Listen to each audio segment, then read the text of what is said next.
ನಮಸ್ಕಾರ ಸ್ನೇಹಿತರೆ, ಗೃಹಲಕ್ಷ್ಮಿ ಯೋಜನೆಯ ಅಪ್ಡೇಟ್ಗೆ ನಿಮಗೆ ಸ್ವಾಗತ ಸುಸ್ವಾಗತ.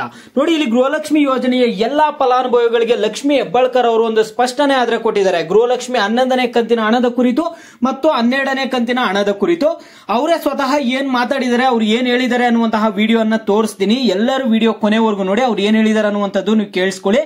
ಮತ್ತೆ ನಿಮ್ಗೆ 11ನೇ ಕಂತಿನ ಹಣ 12ನೇ ಕಂತಿನ ಹಣದ ಬಗ್ಗೆ ಇರುವಂತಹ ಗೊಂದಲಗಳ ಬಗ್ಗೆ ಕೂಡ ಈ ವಿಡಿಯೋದಲ್ಲಿ ಕ್ಲಿಯರ್ ಮಾಡಿದ್ದಾರೆ ಲಕ್ಷ್ಮಿ ಹೆಬ್ಬಾಳ್ಕರ್ ಅವರು. ಇವೆಲ್ಲದ್ರ ಬಗ್ಗೆ ನಿಮಗೆ ಮಾಹಿತಿ ಸಿಗ್ಬೇಕಂದ್ರೆ ಎಲ್ಲರೂ ಚಾನಲ್ ಅನ್ನ ಈಗಲೇ ಪಟ್ಟಂತ ಸಬ್ಸ್ಕ್ರೈಬ್ ಮಾಡ್ಕೊಂಡು ವಿಡಿಯೋಗೆ ಒಂದು ಲೈಕ್ ಆದ್ರೆ ಕೊಡಿ. ನೀವು ಕೂಡ ಸಬ್ಸ್ಕ್ರೈಬ್ ಲೈಕ್ ಇಂದ ನಿಮ್ಗೆ ಇದೇ ರೀತಿ ಕಂಟಿನ್ಯೂಸ್ ಅಪ್ಡೇಟ್ಸ್ ಆದ್ರೆ ಸಿಗ್ತಿರುತ್ತೆ.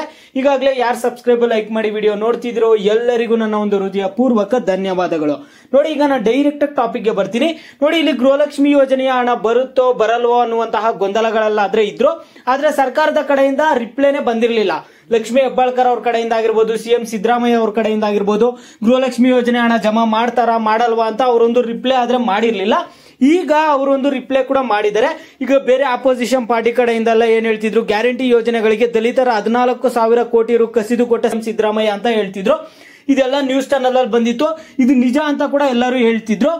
ಈಗ ಲಕ್ಷ್ಮಿ ಹೆಬ್ಬಾಳ್ಕರ್ ಅವರು ಏನ್ ಹೇಳಿದ್ದಾರೆ, ಮಾಧ್ಯಮ ಮಿತ್ರರೊಂದಿಗೆ ಮಾತನಾಡಿದ ಲಕ್ಷ್ಮಿ ಹೆಬ್ಬಾಳ್ಕರ್ ಅವರು ಏನ್ ಹೇಳಿದ್ದಾರೆ ಅನ್ನುವಂತಹ ವಿಡಿಯೋ ಅನ್ನ ತೋರಿಸ್ತೀನಿ.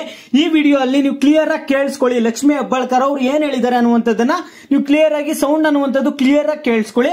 ನೋಡಿ, ಈಗ ನಾನು ಆ ವಿಡಿಯೋ ಅನ್ನ ಪ್ಲೇ ಮಾಡ್ತಿದ್ದೀನಿ. ಲಕ್ಷ್ಮಿ ಹೆಬ್ಬಾಳ್ಕರ್ ಅವರು ಏನ್ ಹೇಳಿದ್ದಾರೆ ಅನ್ನುವಂಥದ್ದು ಕೇಳಿಸ್ಕೊಳ್ಳಿ. ಮಂತ್ರಿ ಹತ್ರ ನೀವು ಮಾತಾಡ್ತಾ ಇದ್ರ ಮೇ 5ನೇ ತಾರೀಕಿಗೆ ಕೊನೆಯದಾಗ ಬಂದಿದೆ, ಆಯ್ತಾ? ಒಂದ್ ತಿಂಗಳು ಜೂನ್ ಒಂದೇ ಬರ್ಬೇಕು ಅಲ್ವಾ? 3-4 ತಿಂಗಳು ಅಂತ ಹೇಳಿದ್ರೆ ತಪ್ಪು ಕಲ್ಪನೆ.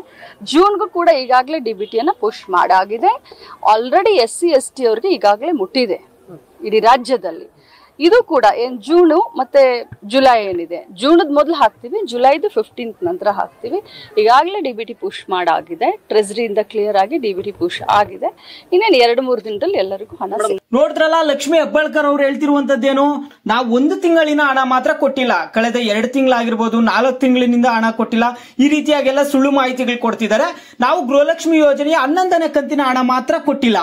ಓಕೆನಾ? ನಾವೀಗ ಜೂನ್ ತಿಂಗಳಲ್ಲಿ ಏನ್ ಹಣ ಬರ್ಬೇಕಿತ್ತು ಆ ಒಂದು ಹಣ 11ನೇ ಕಂತಿನ ಹಣ ಕೊಟ್ಟಿಲ್ಲ. ಮತ್ತೆ ಈ ತಿಂಗಳದು 12ನೇ ಕಂತಿನ ಹಣ ಜಮಾ ಮಾಡಬೇಕು.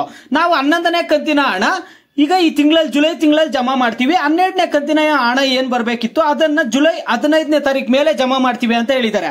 ಅವ್ರು ಅದೇ ಹೇಳಿದಾರೆ, ನೀವು ಕೇಳಿಸ್ಕೊಳ್ಳಿ. ಅಂದ್ರೆ ಅವ್ರ ಕಂತಿನ ಹಣ ಅಂತ ಮೆನ್ಷನ್ ಮಾಡಿಲ್ಲ. ಅವ್ರು ಏನ್ ಹೇಳ್ತಿದ್ದಾರೆ, ಜೂನ್ ತಿಂಗಳಿನ ಹಣವನ್ನ ಜುಲೈನಲ್ಲಿ ಜಮಾ ಮಾಡ್ತೀರಿ, ಜುಲೈನಲ್ಲಿ ಬರ್ಬೇಕಾಗಿರುವಂತಹ ಹಣವನ್ನ ಜುಲೈ 15ನೇ ತಾರೀಕು ಮೇಲೆ ಜಮಾ ಮಾಡ್ತೀವಿ ಅಂತ ಅವ್ರು ಹೇಳಿದ್ದಾರೆ. ಅಂದ್ರೆ ಅವ್ರು ಹೇಳಿರುವಂತದ್ದು ಜೂನ್ ತಿಂಗಳಿನ ಹಣ ಅಂದ್ರೆ 11ನೇ ಕಂತಿನ ಹಣ, ಜುಲೈ ತಿಂಗಳಿನ ಹಣ ಅಂದ್ರೆ 12ನೇ ಕಂತಿನ ಹಣ ಜಮಾ ಮಾಡ್ತೀವಿ ಅಂತ ಲಕ್ಷ್ಮಿ ಹೆಬ್ಬಾಳ್ಕರ್ ಅವರು ಸ್ಪಷ್ಟನೆ ಕೊಟ್ಟಿದ್ದಾರೆ. ನೀವು ಮತ್ತೆ ಒಂದು ರೀಪ್ಲೇ ಮಾಡ್ಕೊಂಡು ಬೇಕಾದ್ರೆ ವಿಡಿಯೋನ ಒಂದ್ಸರಿ ನೋಡಿ. ಅವ್ರು ಕ್ಲಿಯರ್ ಆಗಿ ಹೇಳಿದ್ದಾರೆ ಹಣ ಜಮಾ ಮಾಡ್ತೀವಿ ಅಂತ.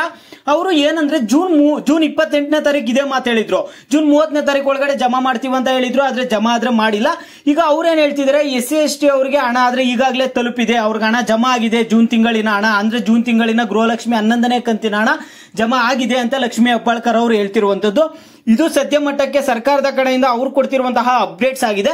ನೋಡಿ, ಈಗ ಗೃಹಲಕ್ಷ್ಮಿ ಯೋಜನೆಯ 11ನೇ ಕಂತಿನ ಹಣ 12ನೇ ಕಂತಿನ ಹಣ ಬರುತ್ತೆ ಅಂತ ಸರ್ಕಾರದ ಕಡೆಯಿಂದ ಲಕ್ಷ್ಮಿ ಹೆಬ್ಬಾಳ್ಕರ್ ಅವರು ಒಂದು ಸ್ಪಷ್ಟನೆ ಕೊಡ್ತಿದ್ದಾರೆ. ಆದ್ರೆ ಇಲ್ಲಿ ಗ್ಯಾರಂಟಿ ಯೋಜನೆಗಳಿಗೆ ದಲಿತರ 14,000 ಕೋಟಿ ರೂಪಾಯಿಯನ್ನ ಕಸಿದು ಕೊಟ್ಟ ಸಿದ್ದರಾಮಯ್ಯ ಅಂತ ಹೇಳ್ತಿದ್ದಾರೆ. ಅಂತ ವಿಪಕ್ಷ ನಾಯಕರು ಇಲ್ಲಿ ಏನ್ ಮಾಡ್ತಿದ್ರೆ, ವಿರೋಧ ಆದ್ರೆ ವ್ಯಕ್ತಪಡಿಸ್ತಿದ್ದಾರೆ. ಈಗ ನಿಮ್ಗೇನ್ ಅನ್ಸುತ್ತೆ, ಗ್ಯಾರಂಟಿ ಯೋಜನೆಗಳು ಕೊಡೋದಕ್ಕೋಸ್ಕರ ಅಭಿವೃದ್ಧಿಗಿರುವಂತಹ ಒಂದು ಬೇರೆ ಯೋಜನೆಗಳಾಗಿರ್ಬೋದು, ರಾಜ್ಯದ ಅಭಿವೃದ್ಧಿಗೆ ಮೀಸಲಿಟ್ಟಿರುವಂತಹ ಹಣವನ್ನ ಗ್ಯಾರಂಟಿ ಯೋಜನೆಗಳಿಗೆ ಯೂಸ್ ಮಾಡ್ತಿದ್ದಾರೆ ಅನ್ನುವಂತಹ ಒಂದು ಆರೋಪ ಆದ್ರೆ ಕೇಳಿ ಬರ್ತಿದೆ.